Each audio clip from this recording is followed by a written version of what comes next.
I am here with my nephew Mike, and over the next 6 months we're going to take you from planting to harvest. And the reason I'm doing this is to fill in the gaps for people on Facebook that are my friends that really are not that familiar with agriculture.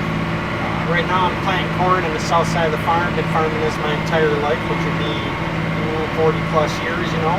And the tractor that I'm running is about 170 horse.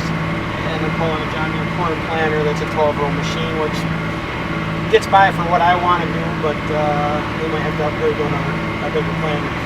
Right here is my monitor for my auto steer.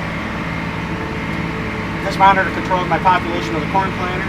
It takes in the information for my fields, varieties, things like that. I got several pages here that I can choose from that'll tell me different things what's going on. The thing I'm watching here is my population. I'm planting about 36,000 seeds per acre in hopes of about 34 coming up.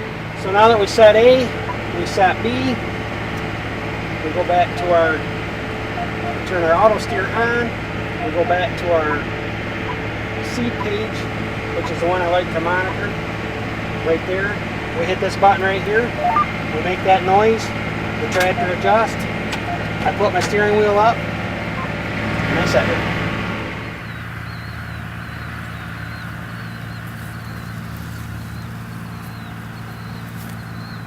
This monitor here is keeping track of my down pressure for my corn planter to keep that ground contact pressure and that ground connection 100%. And the only reason that would change is if you run into loose soil, like some sandier stuff. You don't want so much down pressure on the corn planter. But if you run into a harder spot in the field, some hard clay, then the planter knows enough to adjust to make sure we keep that 2 inches for the corn planter. The iPad here is keeping track of all my data. And what I can do is I can go back to this in the future, and if I have a tough spot in the field, I can go back to this and it records all the information that was going on with the planter, so I can try to figure out what the problem was. Now that sounds really good, but to me it don't mean shit. It was either a wet spot, a tough spot, it could be a variety of things.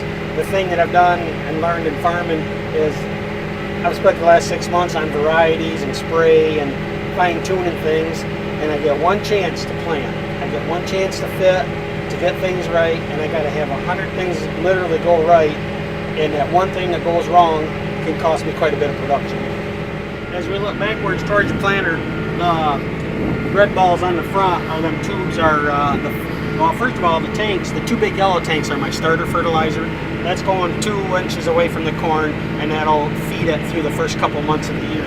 The middle tank is what they call pop-up fertilizer, and that's going right into the seed trench, and so when that seed sends out a root, it'll tap right into that and send it out of the ground. The red balls on the front, as I'm watching them, that's to make sure that there's no plugs into my fertilizer tube. So if there's a piece of dirt or something gets there, I just got to glance at them red balls every so often and make sure I'm getting the fertilizer on. This is the field that Mike and I were in just about 5 weeks ago.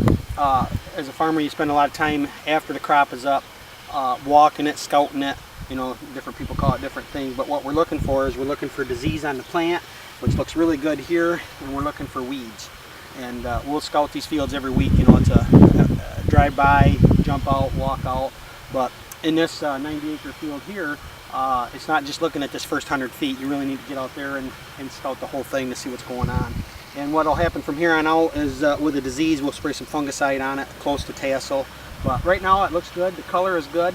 If you see some corn that's yellowing or you know, not this lush green, most of the time it's lack of nitrogen. Environment plays a big key. This wet spring and cooler weather didn't get to the anhydrous, or didn't get to the end as quick as you'd like it to, but now we're off in the warmer temps and the sunshine's gonna bring it on nice. As we're looking at the crop here, and as you're walking, you want to see a picket fence. You want to see these corn plants every 4 to 6 inches, and for right here it looks pretty good.